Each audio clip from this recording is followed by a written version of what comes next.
मसीह यीशु के मीठे और मधुर नाम में सबों को ईश्वर सहाय। और आज के इस डिजिटल मैसेज के सप्ताह में स्वागत करते हैं। मेरे प्रियो, एक समय की बात है कि एक जर्मन महिला मित्र ने मुझसे पूछा कि किंडरगार्टन कहाँ पर होना चाहिए, गांव में या शहरों में? आपके विचार में कहाँ ठीक होगा? मैंने उनसे कहा, जैसे जेल चर्च का जो मोटो है कि कमजोरों को सशक्त बनाना है, बलवान बनाना है, इस दृष्टिकोण से देखा जाए तो मेरे विचार में गांव में ठीक रहेगा। वह महिला मित्र बहुत खुश हुई और उसने कहा, हाँ सच आपने कहा है और इसीलिए मैं भारत में अपना सेवा प्रदान कर रही हूँ। मेरे प्रियो, आज का जो टॉपिक है मेक द वीक स्ट्रॉन्ग, इब्रानियों की किताब 12 अध्याय और 12 पद से लेकर 15 पद तक में दिया गया है और यहाँ से लिया गया है, अर्थात कमजोरों को बलवान बनाना है, सशक्त बनाना है।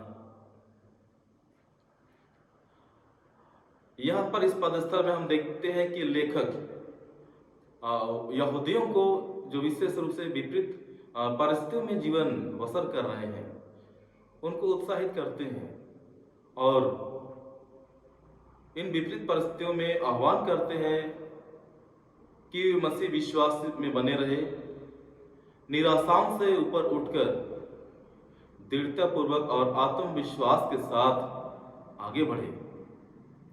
जैसा कि आज की जो परिस्थितियां हम देखते हैं कि पूरे जगत में नोवेल कोरोना वायरस का डर और भय समाया हुआ है।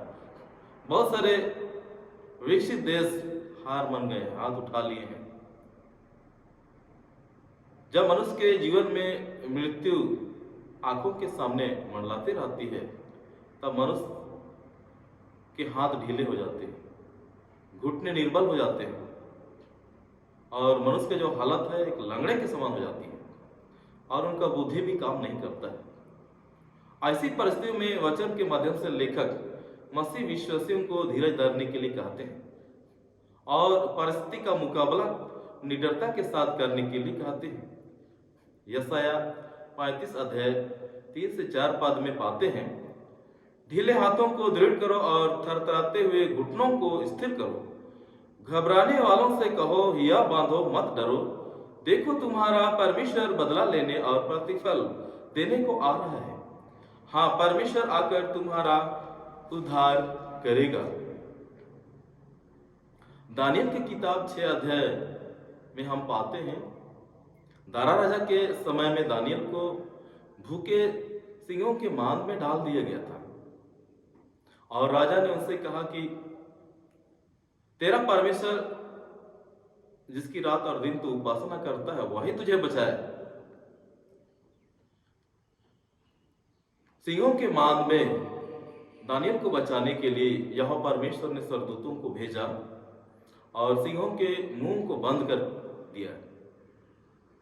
भजन संहिता 18 अध्याय 4 से 6 पद में हम पाते हैं, मृत्यु की रस्सियों से मैं चारों ओर घिर गया हूं और अधर्म की बाढ़ ने मुझको भयभीत कर दिया। पाताल की रस्सियां मेरे चारों ओर थी और मृत्यु के फंदे मुझ पर आए थे। अपने संकट में मैंने अपने परमेश्वर को दुहाई दी और उसने अपने मंदिर में से मेरी बातें सुनी और मेरी दुहाई उसके पास पहुंचकर उसके कानों में पड़ी। दानियल के जीवन के विषय हम जानते हैं, वह परमेश्वर का सच्चा दास था, भक्त था, सेवक था और इस प्रकार परमेश्वर ने अपने सेवक दास के जीवन को बचाया और उसे सुरक्षित किया। कभी कभी मनुष्य के जीवन में परिस्थितियां बहुत ही जटिल हो जाती है, बहुत कठिन हो जाती है और वह अपने आप को संभाल नहीं पाता है, निराशाओं से घिर जाता है, असहाय अकेला हो जाता है और कभी मानसिक अवसादों से भी घिर जाता है और लोग जीवन को खोज देते हैं। अर्थात आत्महत्या तक कर जाते हैं। दुख की वजह से मन में कटुता आ जाती है और वे परमेश्वर से भी अलग होकर दूर हो जाते हैं। लेखक आह्वान करते हैं कि कहीं ये परमेश्वर के अनुग्रह से वंचित ना हो जाए, इसलिए ऐसों को संभालने की आवश्यकता है। अगर कोई दुख में है तो उस दुख से कौन उसको बाहर निकालेगा? अगर कोई अकेला है तो कौन उसका सच्चा मित्र होकर उसे संभालेगा?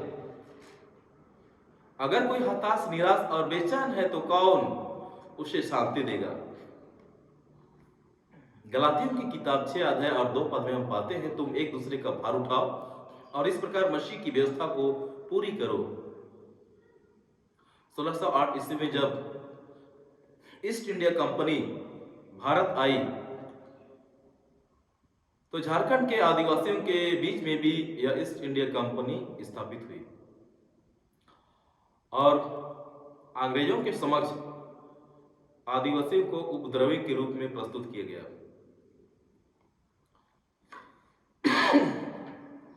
परिणाम स्वरूप अंग्रेजों ने सूट एंड डाई का फरमान जारी किया। लेकिन ऐसी परिस्थितियों में परमेश्वर ने अपने शिष्यों, चेलों को मिशनरियों के रूप में भेजा और हम जानते हैं 4 मिशनरी इस झारखंड के भूभाग पर आए। आदिवासियों का जीवन एक प्रकार से बहुत कठिन था और वे मृत्यु की छाया से गुजर रहे थे। उनका जीवन समाप्त हो जाता। ऐसी परिस्थितियों में 4 मिशनरियों का आना आदिवासियों के लिए एक स्वर्णिम युग के समान है। और ये 4 मिशनरी अंग्रेजों से बातचीत किए, हस्तक्षेप किए और उन्हें समझाया कि यह देश तो आदिवासियों का ही है। और इस प्रकार अंग्रेजों ने आदिवासियों के प्रति जो कठोर नियम थे उनको सरल बना दिया। परिणाम स्वरूप सेंटी-एसपीटी एक्ट, विल्किंसन रूल बनाया गया और लागू किया गया। मेरे प्रिय, इसी प्रकार आज पूरे संसार में, जगत में असहाय लोग हैं, अशांति में जीवन बसर कर रहे लोग भी हैं, अकेले भी हैं जिनका कोई अपना नहीं है।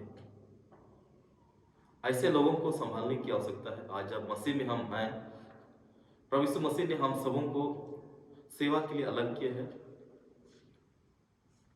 और आज हम सबों को ऐसे लोगों के बीच में सेवा देना है। जब मैं छोटा था तो याद करता हूं कि हमारे प्रचारक और पादरी लोग उन दिनों में धोती पहनते थे और सुदूर गांव में जाते थे, 30 किलोमीटर अंदर जंगल, कहीं कहीं 60 किलोमीटर, कहीं कहीं 100 किलोमीटर, और ऐसे जगहों में लोगों को सेवा प्रदान करते थे। 2-3 परिवार ही रहते थे तो भी जाते थे।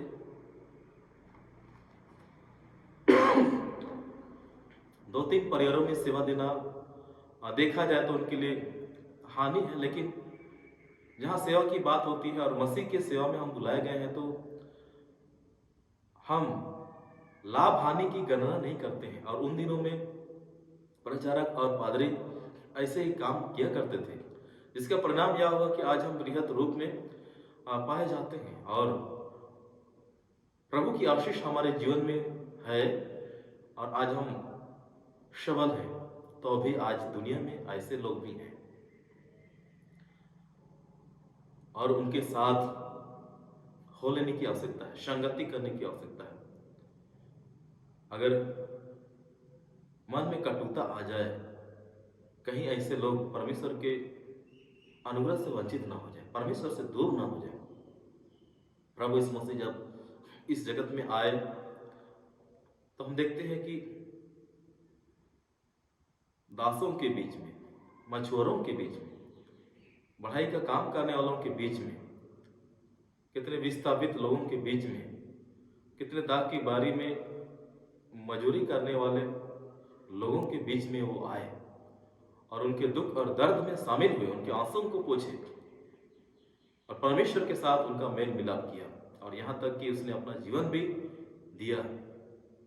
मेरे प्रियो, आज हम मंडली में होकर, कलीसिया में होकर सेवा के लिए बुलाए गए हैं। आज जरूरत है कि ऐसे कमजोर और असहाय लोगों को हम बचाएं, उनके साथ संगति करें, उन्हें जीवन दें। प्रभु यीशु मसीह के जीवन के साथ हम उन सबों को जोड़े जो निराशाओं में हैं, जो बेचैनियों में हैं, उन्हें हमें शांति प्रदान करना है। परमेश्वर के जीवनदायी वचन के द्वारा से उनके दुखों में शामिल होकर उनको दुखों से बाहर निकालना है। आयुब के जीवन में हम देख पाते हैं इसी प्रकार दुख और तकलीफ आया था, बहुत कठिन परिस्थितियां थी, परंतु वह उस दुख से उबर कर बाहर निकला। आज दुनिया में हम देखते हैं कि कोरोना वायरस के वजह से डर और भय का माहौल है और सारे जगत में लोग घरों के अंदर कैद हैं। कितने हताश हैं, कितने निराश हैं। विदेशों में हम देखते हैं कि लोगों ने अपनों को खो दिया है और उनके जीवन में क्या बीत रही है। ऐसे पल में, ऐसी परिस्थितियों में आज यह परमेश्वर का जीवनदायी वचन हमारे लिए एक आशा लेकर आता है। वह हमको संभालता है, मृत्यु की छाया में से गुजरने से भी वह हमको जीवन देता है। आइए इस यहोवा परमेश्वर के सम्मुख आए और प्रभु यीशु मसीह में हम जीवन की खोज करें और प्रभु यीशु मसीह में हम एक दूसरे को संभालें, हिम्मत दें, बल दें और ऐसे परमेश्वर पिता की हम महिमा और स्तुति करें। यह परमेश्वर आप सबों को सुरक्षित करे मसीह के लहू से, और इस विकट परिस्थिति में भी आप विश्वासी बने रहें और मसीह के सन्मुख बने रहें। इन वचनों के द्वारा से प्रभु आप सबों को आशीषित करे। आमीन।